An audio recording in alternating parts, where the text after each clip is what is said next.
And the Reverend has left, so you don't need to call his name to speak. I agree that we have turned the corner on the hepatitis A epidemic. However, the costs are still continuing. And as a community college instructor, I know that many of my students miss classes as a result of those infections. That set their graduation back in some cases. I know employers who had lost productivity because people were not able to go to work. The economic ripple effects of this epidemic are going to continue into the future.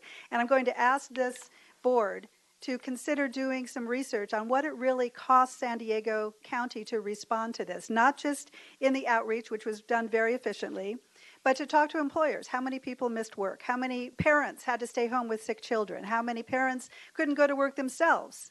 The ripple economic effects that could have been prevented had this board, let's really be direct here, grand jury reports were issued to you over the years asking you to take steps to provide more public restrooms in San Diego County, and you chose not to act on those reports.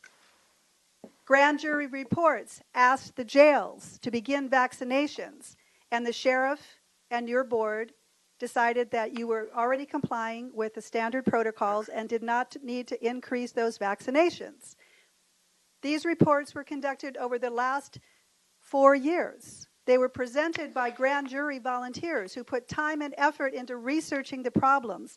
And they have recently noted, as early as June of last year, that in one of California's biggest cities, we have people living and dying on our streets. So my question to you all, as you congratulate one another for turning a corner on this, is what are you going to do differently to respond to grand jury reports? And let those people know when they devote time and energy as volunteers to our community that you are listening to their recommendations and taking them seriously. 577 cases, including one that was counted a couple of times. The deaths are the result of relapses. I had infectious hepatitis as a teenager. I missed a month of school. I was hospitalized. I had a good home, I had good nutrition, and it still took me a month as a young, healthy teenager to recover. If you are sending sick, homeless people, unsheltered people, back to the streets after they've been treated for hepatitis, that is why our mortality rates were twice the national average.